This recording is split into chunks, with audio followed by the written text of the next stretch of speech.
Hello, everybody. Happy New Year.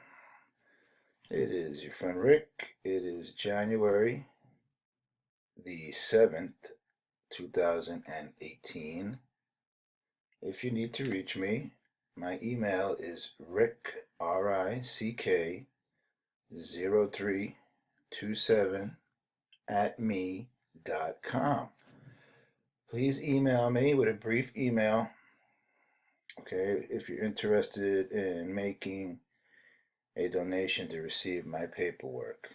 It's just for my paperwork. It looks something like this.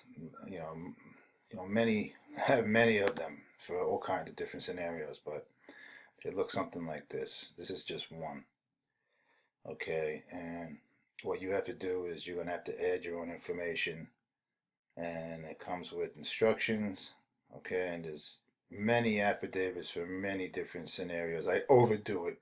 Okay, I definitely overdid it, but that's the type of person I am. I like to over-explain things. I like to overdo it, and you guys are definitely getting your money's worth from me, okay? Because I know all of you out there are facing money problems, and you cannot get help if you cannot afford help, and they know that. One of the first things they do is they freeze your bank account, and they go right for the jugular. Or they suspend your driver's license, and a lot of you, I know a lot of people, I've heard stories, and actually I've seen it because people send me the documents, or by email, where you have to admit guilt to get your driver's license back. Aside from giving them money, they make you sign that you are guilty too. I mean, these people are vicious.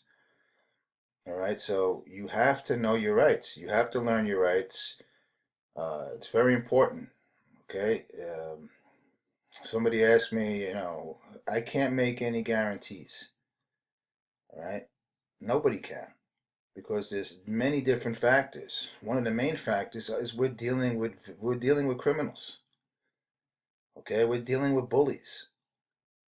All right, you have people that work in courts. They're bullies. I know. I've been there a lot, and you guys know my background, and they are bullies. All right, and if you know your rights, they snicker at you. They try and, the name calling stuff, the constitutionalists, the sovereign citizen stuff, and you know you got to be careful the way you word things. I did a video a few months ago showing on the on the FBI website that you're considered a terrorist. So you got to be careful the way you word things. And some of my documents, I put it in the document that, please be advised that my citation of the Constitution is by no means giving you the right to profile me and call me a constitutionalist or a sovereign citizen. I am neither of those things. Something to that effect. Okay? And what my paperwork does is I'm very big. First of all, I believe in the Constitution. You have to, because that's your only weapon against these people. So you have to believe in the Constitution. The Constitution works, and it's supposed to work in every state. And they know this. So what they try and do, they'll try and talk you out of it, or they'll point out some state law that, will say, we do not provide trial by jury in child support proceedings. Well, guess what? The child support proceedings are color of law proceedings then, because you have a right to a trial by jury. Trial by jury is your only way to get an impartial hearing or proceeding, because it takes away the judge. Okay, do you want a judge who's a state judge, or one of these fake judges who 66.6% of their salary is reimbursed coming from the federal incentive funds on the 42 USC section 658? Okay, they're called incentive funds. The more they write, the more money they make, and the more likely they're going to keep their job. So their whole purpose of being these fake judges, like these support magistrates, commissioners, what's the other one? There's a couple of them out there. Friend of the court, whatever they are. They're fake judges. They're not real. Okay. You also could tell a lot of them don't wear black robes. Okay, it's fake. It's a dog and pony show, just to intimidate you. So it's important that you learn your rights. So as I was saying before, the factors, your knowledge of law is a huge factor. Okay, and here's another factor: submitting the paperwork before going to court. You guys hear me say this all the time. Okay, when you guys make a donation to me, I send you guys an email just for that. Okay, paperwork just to go before going to court, and it works. And I'll show you. Okay.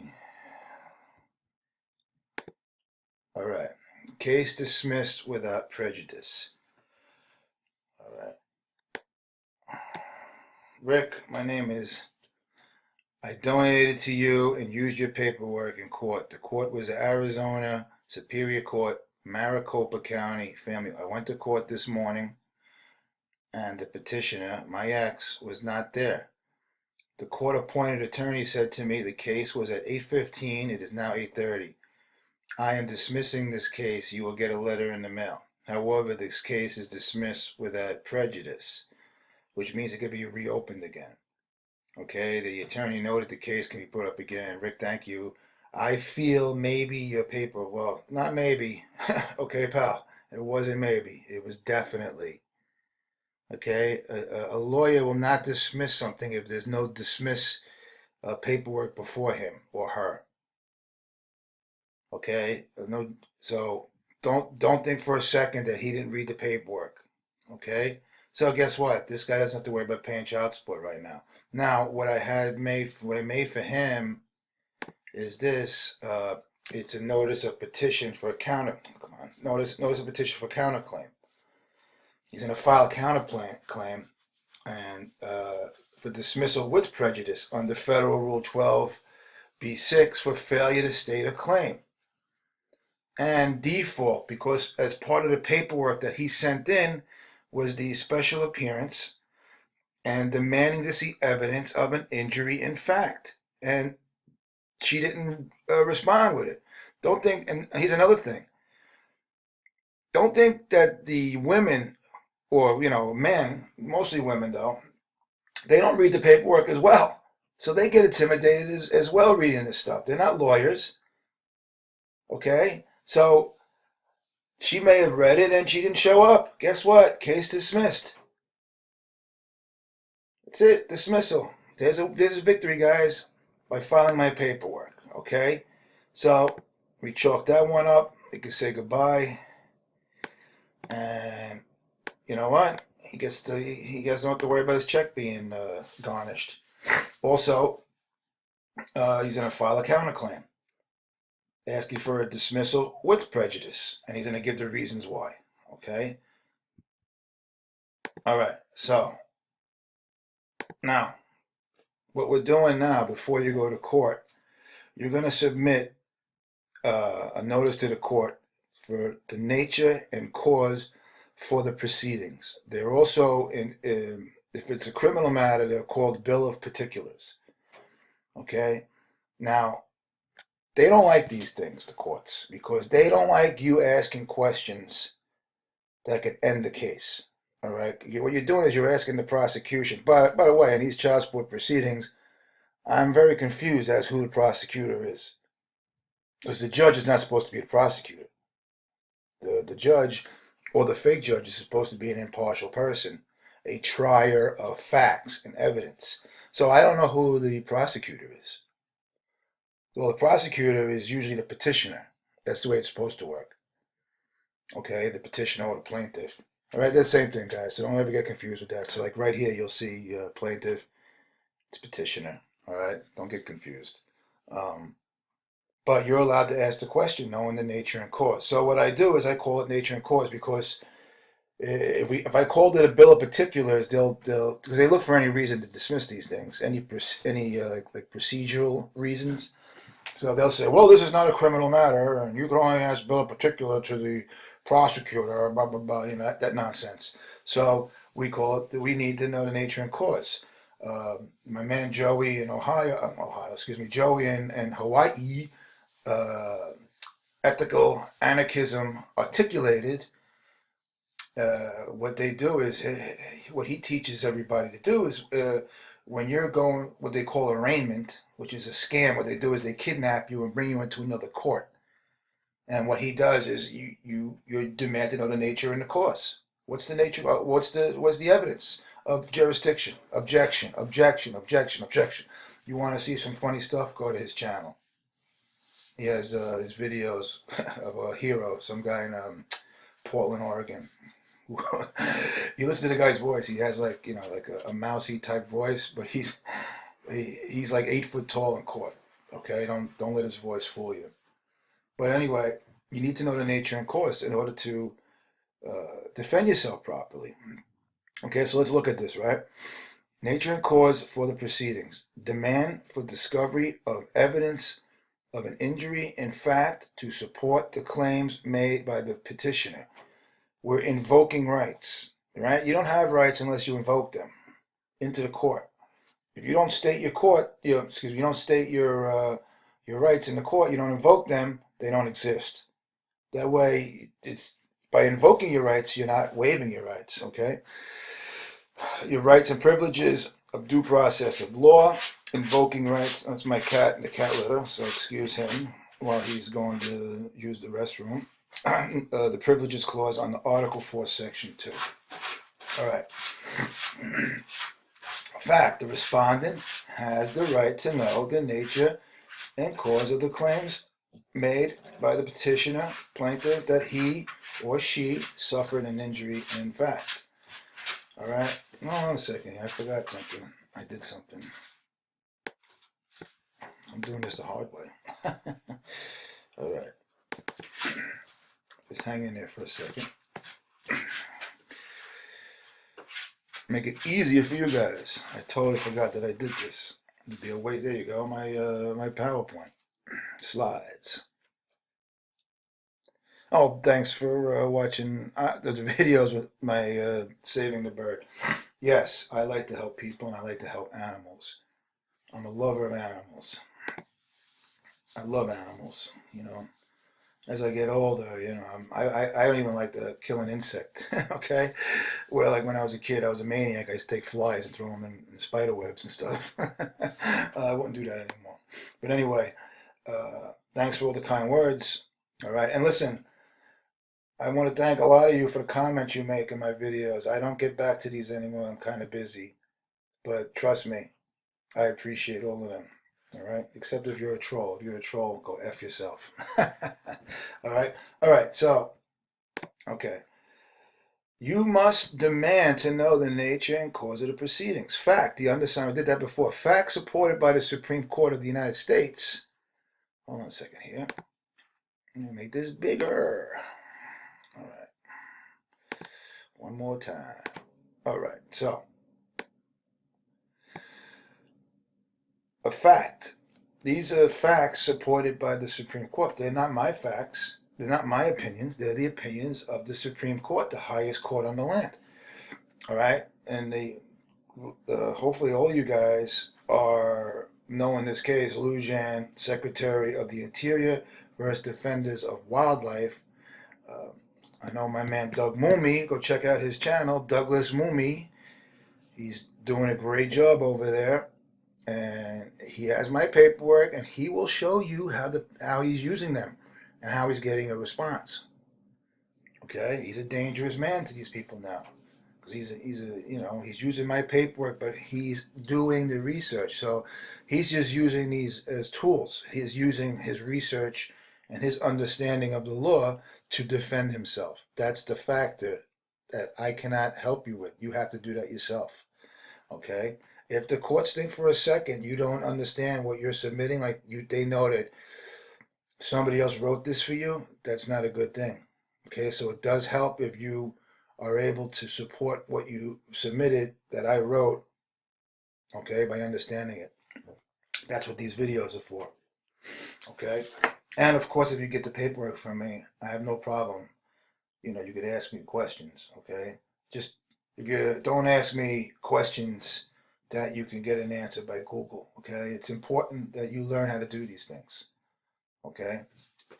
All right, so, okay, so that's the case. That without evidence of an actual injury in fact introduced with a sworn verified complaint, that's usually the petition, by the petitioner lacks standing.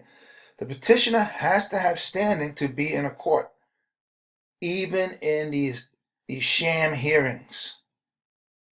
That's what we're doing. We're taking these sham hearings and we're turning them into real proceedings under the Constitution, because we are all guaranteed rights in the Constitution. All right? We're taking this stuff away from them. We're taking away all their, their presumptions. No, so we're like, what we're doing by submitting this paperwork, we're like, hold on a second here. Before you start presuming me guilty, of willful non-support and all this, where's the evidence that I'm not paying the support? Where's the evidence that that the petitioner is injured? Okay, where's the injury in fact? We all know the reason why this happens, because the state makes money. It benefits the state. Blessing versus Freestone. All right. So we know what this is. Everybody knows that the petitioner lacks standing and court lacks jurisdiction. If the petitioner lacks standing, the court lacks jurisdiction. You can't have one without the other. All right? All right. Let's get to the next one. Wait a second here, guys. 1 second. 1, 2. Okay.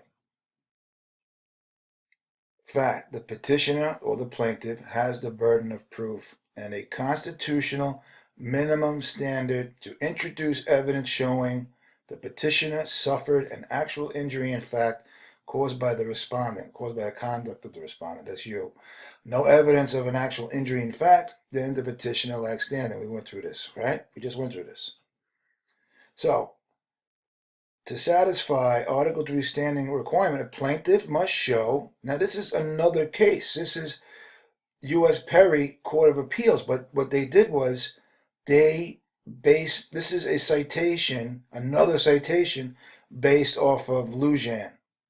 This is this court's understanding of Lujan, this case right here.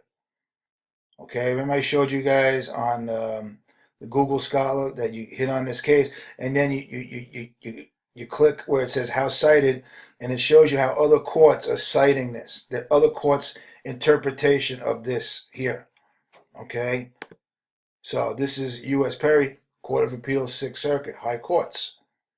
Okay, not a conjectural or hypothetical, an actual injury in fact. Okay.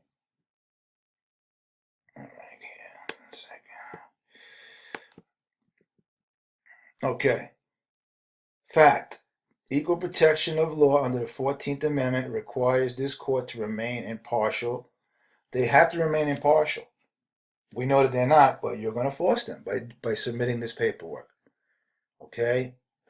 Here's what is the time and date of the alleged injuries? How are they going to answer that? The Due Process Clause of the 14th Amendment prevents state and federal legislature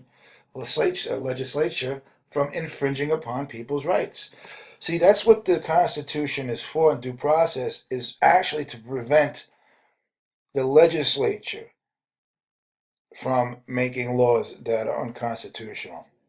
And you have to point this out. And believe it or not, one guy sent me an email, and some shitbag judge said to this guy, well, I was like, well, then you got to take it up with the legislature, because the legislature says that you don't get a trial by jury, which is bullshit. When your response is, well, under the Supremacy Clause in the Article 6, Section 2, you are required and you are bound by the United States Constitution, which means if you come across a law or statute or procedure that deprives me of a right, you are supposed to disqualify that law or void that law. Okay? That's what the judge is supposed to do. All right. And we remember we keep saying that due process is a trial by jury. Now I want to show you something. All right, I'm going to get to the next slide.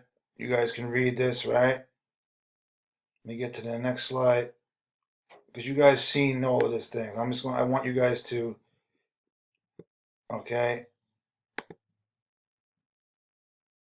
And then you guys can freeze it and read it, okay? Now I want to get to something else. I'll do it again. Slide 1, slide 2, slide 3, slide 4, slide 5, slide 6, slide 7, and that's it. All right, that way you guys can read it yourselves. All right, so now getting to here with the nature and cause is something that's very important. Okay, it's called the Bill of Attainder. What happens is there are laws made that focuses on a particular group of people. And in this case, it's us, the non-custodial parent. And they hold these sham hearings, which is a violation of the Bill of Attainder, which, okay, so let me get to it. Okay. All right. Okay. Let me read the actual citation.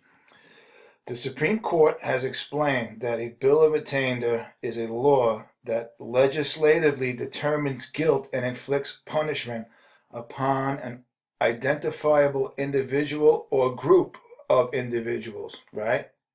Non-custodial parents, without provision of protection of a judicial trial. What am I forcing them to do with my paperwork? And then you guys, we keep demanding a trial by jury. Okay, now it's the same. This is the same, case. I just moving on to a different part. The United States Constitution prohibits bills of attainder. The United States Constitution, Article 1, the bill, the writ of habeas corpus. Okay, and Article 3, Clause 3 of Section 9, Article 1, Section 10, Clause 1. Hey, you see it? Freeze it? Go look it up. Okay? That's how you learn. The Supreme Court has explained that a Bill of Attainder is a law that legislatively determines guilt and inflicts punishment, right? You're a non-custodial parent, you must pay child support. And guess what?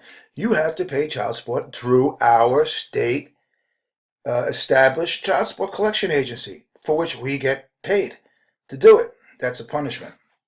Also, you get punished by them taking it out of your check, suspending your driver's license, all these wonderful things that they do to us. Okay?